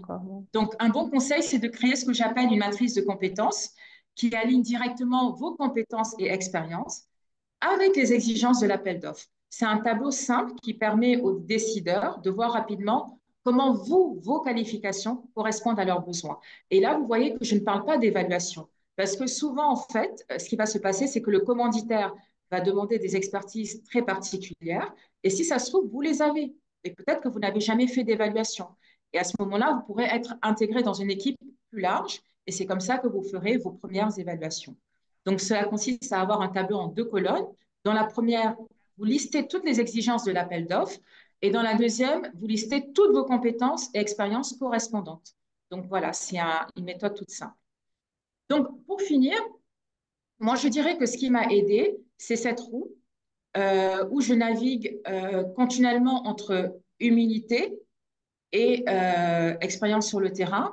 Donc, il faut, je pense, et c'est très important, avoir beaucoup d'humilité au départ et se dire que vous faites un bilan de compétences. Il y a beaucoup de choses ou quelques domaines que vous souhaitez approfondir. À ce moment-là, naît un besoin de formation. Vous vous formez dans ce domaine spécifique. Je ne suis pas sûre que l'idéal soit de chercher absolument à avoir un master généraliste en suivi et évaluation. Autre, moi, je suis persuadée que c'est une bonne base pour démarrer, mais quand on est assez avancé dans sa carrière, peut-être qu'il vaut mieux vraiment être un peu plus spécifique dans vos besoins en formation. Ce qui va développer, une fois que vous aurez ce certificat, une certaine confiance en soi. Une fois que vous avez cette confiance en vous, n'hésitez pas à aller sur le terrain avec votre CV en disant j'ai cette certification-là et par exemple, je vous propose bénévolement d'animer un atelier d'une journée ou d'être là sur 2 jours sur cette évaluation et pour faire valoir cette compétence que je viens de certifier. Une fois que vous serez sur le terrain, vous allez être confronté à la réalité et là, encore une fois, ça va vous amener à comprendre qu'il existe des vides. Encore une fois, vous retournez à un peu plus d'humilité, plus un besoin de formation, ainsi de suite. Donc, moi, souvent, on me dit, Soukaina, tu tournes en rond, tu ne fais que te former. Et effectivement, dans ce schéma, vous avez l'impression que vous tournez un peu en rond parce que ça consiste à continuellement se former. La bonne nouvelle, c'est que pour moi un processus incrémental et qu'une fois que vous avez passé la première roue, vous entrez dans une deuxième roue, mais qui ne se situe plus au même niveau. C'est-à-dire que inconsciemment, vous avez évolué. Et après la deuxième roue, vous passez à la troisième roue et ainsi de suite. Et à un moment, vous allez vous retrouver au top du top et vous allez vous dire, mais effectivement, ça marche parce que moi, je pense que la formation continue, c'est la clé. L'humilité, c'est la clé. Et puis, être sur le terrain pour se confronter, c'est la clé. Et je ne pense pas qu'on finisse un jour. Donc, évaluateur émergent, un jour, toujours, je ne sais pas, peut-être. Si ce n'est qu'on conditionne le statut d'évaluateur émergent à 5 années, 5 années d'expérience sur le terrain. Mais je pense qu'on est toujours en apprentissage. Et moi, j'ai eu à rencontrer des évaluateurs seniors qui demandaient des conseils ou, par exemple, sur le digital, à des évaluateurs émergents. Donc, on est tout le temps en apprentissage. Voilà. Donc, pour finir, je dirais qu'il est important d'adopter une démarche proactive et aussi de vous concentrer sur quelles compétences vous souhaitez développer en priorité. Et donc, en intégrant et en valorisant une gamme de compétences à la fois techniques, mais également douces, vous allez pouvoir créer un parcours unique qui non seulement vous distingue dans vos projets d'évaluation, mais aussi dans les appels d'offres compétitifs. Et donc, je vous encourage à prendre le temps de réfléchir à vos propres compétences actuelles et à chercher activement des moyens de les développer. Voilà, je vous remercie et si jamais vous souhaitez échanger sur le sujet, je suis assez active sur LinkedIn comme certains le savent déjà et sinon n'hésitez pas à me contacter par mail. Merci. Oui, merci Soukena. C'était intéressant aussi votre partage d'expérience. J'ai bien aimé vos croquis sur votre parcours professionnel et autres. Donc là, nous avons accusé beaucoup de retard. Je ne sais pas si je vais demander la parole à M. Yann, s'il veut intervenir après voir si on peut avoir 2 à 3 intervenants avant de passer à l'évaluation de notre session et aussi à la clôture. Donc, Yann? Merci, Yann, je n'ai pas ajouté grand-chose. Les contributions sont très riches et je laisse la parole aux autres. Mais je fais un petit plaidoyer de voir dans le fiche, dans le chat, il y a la fiche d'adhésion à Sénégal. Donc, si vous êtes au Sénégal ou si vous êtes en dehors du Sénégal, je vous encourage à adhérer et à se joindre à nous, à notre association. Mais pour le reste, félicitations à d'accord, tous les présentateurs et à Fergie et bonne continuation. Merci. d'accord, d'accord. D'accord. Merci Yann. Donc,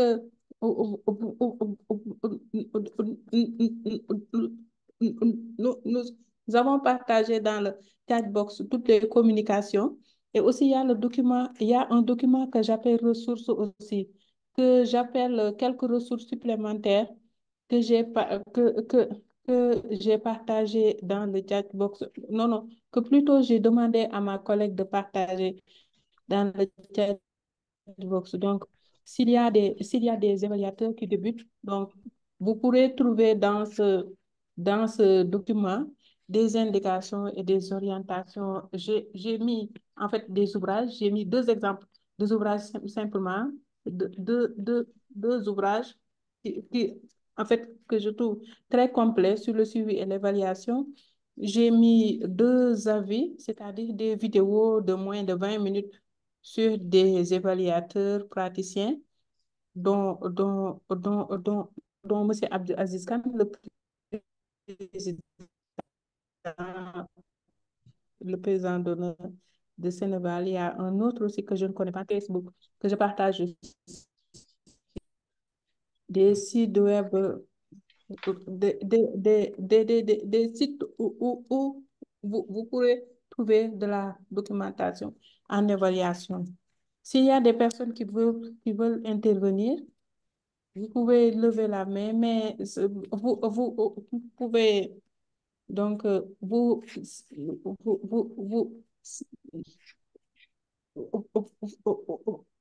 pouvez vous signaler plus tôt, mais certainement que nous allons prendre que 2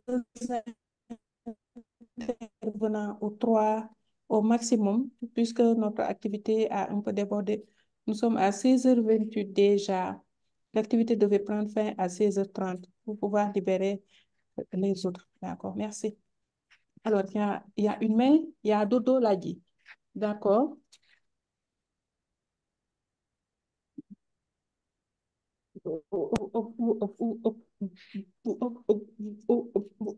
Vous pouvez prendre la parole, monsieur, monsieur Dosso. C'est Dosso, n'est-ce pas, monsieur Dosso? Vous pouvez prendre la parole. Après, s'il y a un autre intervenant, cette personne peut se signaler dans le chat box ou il y a beaucoup de micros qui sont activés, hein. Je vous demande de désactiver vos micros. Après, si vous allez intervenir, vous les réactivez aussi. Monsieur Dosso, vous pouvez y aller rapidement. Vous vérifiez dans le chat box s'il n'y a pas de questions. Composer ou bien donner. Monsieur Dosso, c'est vous qu'on attend. D'accord, je pense qu'il ne nous entend pas. En fait, si, si, si, s'il y a une autre, monsieur Mbaké, vous pouvez intervenir. Je pense que monsieur Dosso ne nous voit pas. Bonjour. Oui, monsieur Bonjour Gueye, tout le vous monde. pouvez intervenir. Je peux demander Allez-y. de désactiver mon micro en fait. Bonjour tout le monde, vous me recevez? Oui, bonjour, oui, on vous reçoit. Il Moi, faut c'est Cheikh désactiver vos micros si vous n'intervenez pas, s'il vous plaît. Mais, Oui, bon, monsieur Gueye, allez-y. bonjour tout le monde. Moi, je m'appelle Cheikh Mbacké Gueye. Ah, Je m'appelle Cheikh Mbacké Gueye, oui. mhm. Voilà, je suis un nouveau adhérent de l'association Sénéval en tant Oui, qu'évaluateur émergent. d'accord. C'est un réel plaisir de pouvoir rejoindre cette communauté. Parce que je le disais la dernière fois au président que euh, ma, mon mon principal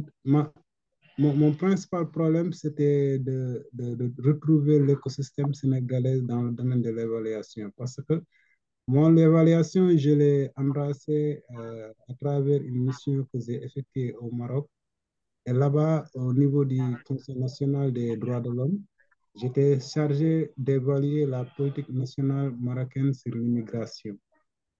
Et là, par le biais de la pratique, j'ai pu capitaliser pas mal d'expériences, mais aussi j'ai pu embrasser l'univers de l'évaluation, ce qui m'a conduit à la découverte de l'École nationale d'administration publique du Québec, où j'ai pu D'accord.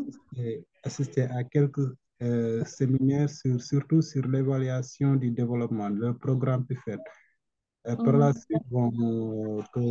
la suite que j'ai découvert à travers même les liens de l'ENAP que j'ai pu découvrir c'est Sénéval du Sénégal. Vous avez une Mhm. question, M. Mbaké? Oui, je dis qu'à à travers les liens de l'ENAP que j'ai pu découvrir ceux de Sénéval pour pouvoir y adhérer. Donc, bon, je pense que ma contribution ne serait juste qu'une présentation et expression de, Merci, une merci. expression, voilà, de satisfaction de pouvoir rejoindre cette communauté. Et voilà, j'espère pouvoir D'accord. apprendre de plus. Merci beaucoup. D'accord. Merci, monsieur Gueye. Monsieur Dosso, si vous voulez intervenir rapidement. D'accord, merci bien. Je suis, de cela dit, je suis étudiant au CESAC en évaluation, projet, programme, politique publique. Et je suis nouvellement membre du Sénéval. Alors, ma question est relative à quelques outils d'évaluation, c'est-à-dire la théorie du changement et non, non, Mhm. la gestion sur la gestion axée sur le résultat, et que maintenant qu'on parle de gestion axée sur le changement. Donc, j'aimerais Oui. savoir euh, quelle est la différence entre la GA et puis la GAC Et pour finir, je crois qu'il y a un des intervenants qui a eu à parler de, euh, de faire, de ne pas seulement se focaliser sur l'évaluation, mais aussi d'avoir euh, d'autres domaines d'expert, pour ne pas faire d'autres formations complémentaires à l'évaluation. Donc, cela veut dire D'accord, d'accord. cela veut dire que, comment on appelle, l'évaluation en elle-même ne constitue pas une discipline complète. Donc, c'est un peu ça ma préoccupation.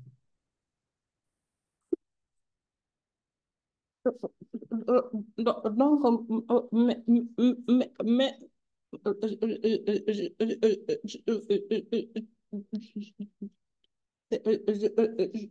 je pense que vous intervenez, en fait, pour la première question, vous interpellez Monsieur Diaw, et pour la deuxième question, vous interpellez Soukaina. Maintenant, si Firmin veut intervenir aussi, il peut intervenir, et pourquoi pas Harimato. Donc, je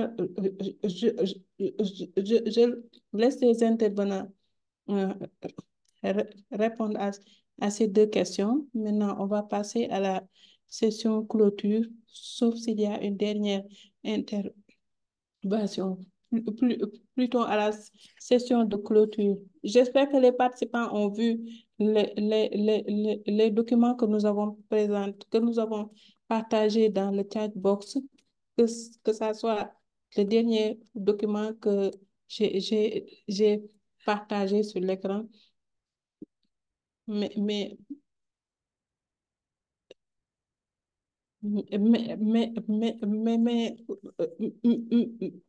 aussi les documents de présentation des présentateurs. Merci.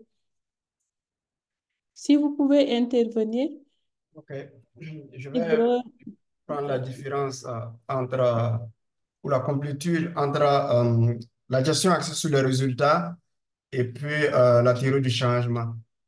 Merci à l'intervenant pour sa question. Comme je l'avais dit dans ma présentation, en fait, il faut comprendre quelques éléments c'est deux notions complémentaires, en fait.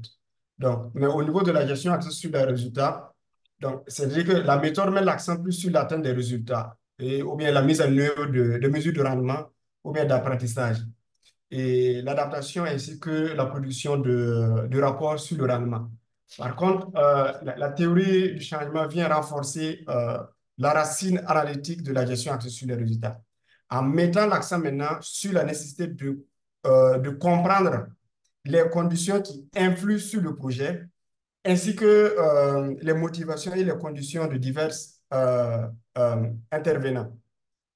Donc, c'est-à-dire que cette théorie a également décrit les mécanismes de changement, formule les hypothèses parce que c'est basé plus sur les hypothèses et définit les risques et le contexte qui pourrait appuyer la théorie ou l'empêcher de se réaliser sous forme de résultats.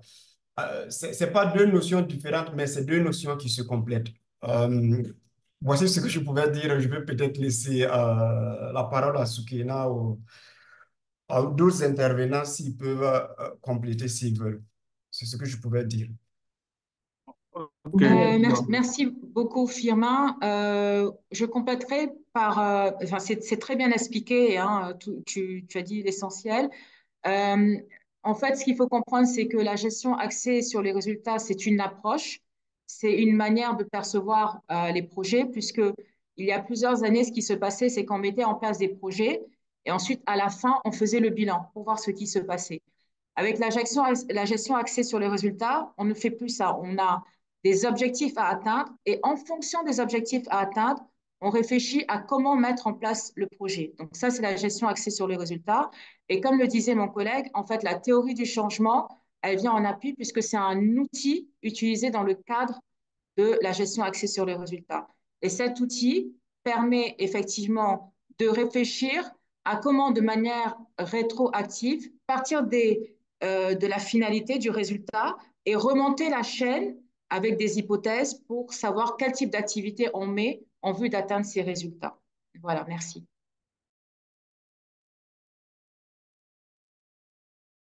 Bon, allô, vous m'entendez? Ok. J'avais une petite précision sur ma première question. Je pense qu'il y Oui, a eu une confusion en fait. J'avais dit d'accord. plutôt la gestion axée sur le résultat euh, qui est maintenant qu'on appelle, qui est remplacée maintenant par la gestion axée sur le changement. Donc, ma question était de Ah, d'accord. savoir pourquoi de la gare nous sommes passés à la GAC. Je ne sais pas quel élément qui fait la différence entre ces deux approches, en fait. Mhm. Ah, mais très bien. Et je me permets, hein, c'est une très bonne question et c'est très intéressant. Dans le cadre de la semaine locale, jeudi matin, il y a un webinaire que j'anime sur l'évaluation des programmes de changement social de comportement. Et là, on va aborder cette histoire de changement. Et voilà, les deux sont concomitants en fait et parlent de deux choses différentes. Et donc, je vous invite à participer à ce webinaire qui se tiendra jeudi matin. Et j'ajoute aussi que l'un n'a pas remplacé l'autre. Tout ça, c'est des toolbox, c'est une boîte à outils et c'est à vous de les utiliser à votre manière dans le contexte où vous êtes en donnant tout le sens à ces instruments. Donc, il y a d'outils, beaucoup d'instruments qui ont, au fond, ils ont le même objectif, la même orientation, mais on change un peu l'appellation, même entre pays et entre donateurs. On change de vocabulaire pour dire plus ou moins la même chose. C'est un peu de la confusion, mais avec l'expérience, vous allez pouvoir naviguer. Il faut traiter tout ça comme un trousse d'outils et vous choisissez en fonction de la situation. Je dois vous quitter. Merci. Félicitations. D'accord. Merci pour renforcer, Ian. Il y a d'autres qui parlent de gestion active sur les résultats et du changement. Il y a certains qui le font dans le même concept, qui parlent de gestion active sur les résultats et du changement. Donc, c'est juste des problèmes d'école ou bien juste quelques appellations, mais il y a, la gestion active sur les résultats n'a pas été remplacée par gestion active sur le changement. Non, non, non. Ça n'existe pas. Donc, ce sont juste des appellations selon le contexte et selon la position géographique, voilà, ou bien selon le partenaire. Merci. D'accord. Euh, merci, merci à nos intervenants qui ont répondu à ces questions. Maintenant, je viens de partager sur le chatbox le lien pour, c'est-à-dire pour l'évaluation de l'activité. Si vous pouvez renseigner le lien pour nous permettre de clore cette activité, cela sera très bien parce que nous avons déjà dépassé notre heure de fin. Il était prévu que le webinaire allait terminer à 16h30. Si vous pouvez renseigner pour que nous puissions finir.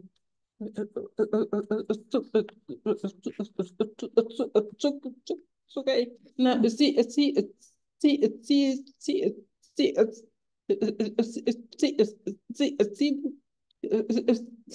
vous pouvez aussi partager aussi le lien d'inscription de votre activité que, que, que, que, que, que vous avez cité tout à l'heure, cela permettra aux participants de pouvoir s'inscrire et pourquoi pas de pouvoir participer le jeudi. Parce que moi, j'ai essayé de chercher le lien, mais je pense que ce lien que j'ai, si je le partage, les participants risquent fort de ne pas pouvoir, de ne pas pouvoir participer à cette activité. Donc, si vous pouvez, si vous avez le lien, si vous pouvez le partager en attendant dans le chat box pour, euh, pour permettre aux participants qui sont intéressés de pouvoir s'inscrire sur cette activité qui porte sur le thème, je le rappelle, ça porte sur le thème, hum, Alors, c'est sur le changement social de comportement. Et voilà, je c'est vous ça. mets ça dans le J'étais en chat. train de Merci le- beaucoup, Fagay. Voilà, j'étais en train de le chercher, c'est pourquoi c'était long. Donc, si vous pouvez renseigner si vous pouvez renseigner pour nous le lien d'évaluation, c'est en fait ce que je suis en train de partager présentement. Je ne sais pas si vous le voyez sur sur Si, l'écran on du voit, Zoom. on voit. D'accord, si vous pouvez renseigner et envoyer pour qu'on puisse clore l'activité. Monsieur Ba, en attendant, Monsieur Ba, Monsieur Mohamed Ba, est-ce que vous voulez intervenir? Bon, tout a été dit, hein. Je remercie tout le monde. J'ai félicité tout à l'heure Soukaina. Je constate qu'elle participe à toutes les formations et ça, c'est important quand même. Oui, c'est Sa important. présence est souvent remarquée et ses interventions sont très pertinentes. C'est ça. Pour certains autres aspects, on pourra peut-être les reprogrammer. Ça, on a parlé de garde et de gestion axée sur le changement. On pourra peut-être programmer une session sur ça. Merci D'accord. bien. Merci bien. Mbaye, Merci bien. Donc, ana pël bi oui, ana pël bi Ibra, vous avez activé votre micro, hein? Et pour appuyer ce que disait Monsieur Ba, déjà merci. Et moi, en fait, je ne conçois pas, encore une fois, la possibilité d'avancer sans se former régulièrement. Autre chose, Sénégal, je vous invite à adhérer. C'est plus qu'une association. C'est une plateforme de valorisation et de légitimation. C'est-à-dire qu'une fois que vous êtes dans l'association, vous pouvez vous-même, si vous avez des besoins, faire des demandes en formation. Les compétences sont là. Il y a des personnes vraiment éminentes du type de Monsieur Ba qui peuvent concocter des formations à la demande, par exemple, sur l'approche GAR, comment faire une théorie du changement, comment partir de l'arbre à problème et arriver à la théorie du changement en passant par l'arbre à solution. Et en plus, c'est des choses très pratiques. C'est-à-dire que dans le cas de Sénéval, si on fait des ateliers de formation, ce ne seront pas des formations théoriques, mais ce seront des ateliers vraiment participatifs et techniques. Donc, adhérer à Sénéval, il y a aussi la possibilité de participer à des programmes de mentorat, de coaching, etc. Si vous voulez participer à des formations, des conférences à l'extérieur, ils vous demandent si vous êtes adhérent à des sociétés d'évaluation nationale. Donc, pour moi, je ne vois même pas comment il est possible de se dire évaluateur ou intéressé par l'évaluation sans aujourd'hui adhérer à Sénéval. D'accord, Soukaina. Merci beaucoup pour le témoignage, mais surtout pour la publicité. Mais, mais je pourrais dire d'emblée que, que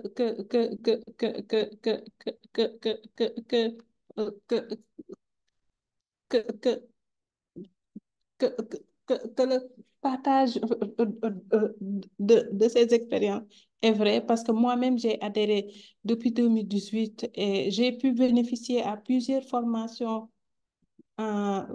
parce que j'étais membre de Sénégal. J'ai pu bénéficier par rapport à un plutôt j'ai plutôt bénéficié par exemple à un webinaire en ligne sur le bootcamp et qui a porté sur la gestion de projet, la planification stratégique, l'agenda de l'évaluation, que ce soit au niveau régional ou international. C'était très intéressant. Donc, comme elle dit, Sénégal, c'est un réseau où vous pouvez parfaire votre formation en partageant vos connaissances, mais aussi en apprenant des autres. Donc, c'est un réseau de professionnels et vous ne perdez rien à y adhérer. Donc, nous avons partagé, depuis le début de ce webinaire, nous avons partagé plusieurs documentations que vous pourrez télécharger. Et si vous souhaitez, si vous souhaitez, si vous souhaitez adhérer aussi, vous pouvez écrire à secrétariat hein, et, et pouvoir et,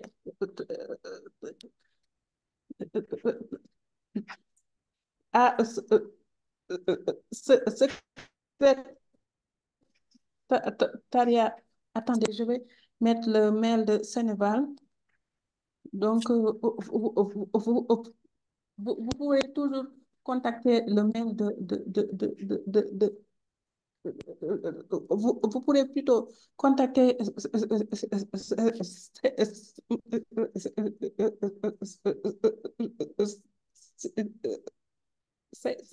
Sénégal à partir du mail du secrétariat.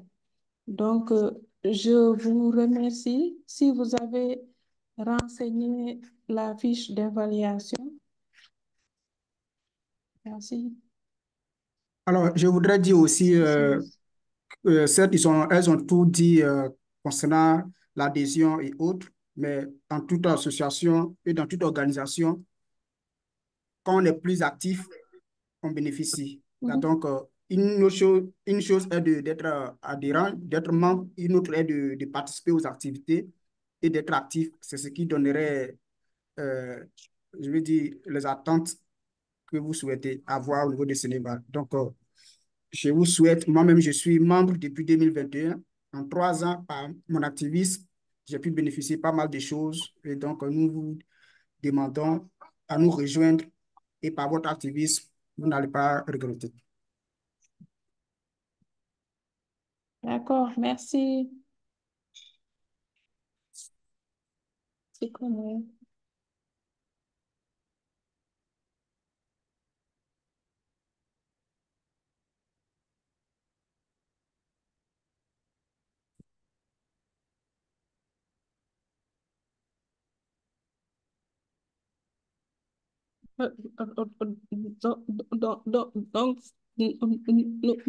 Donc,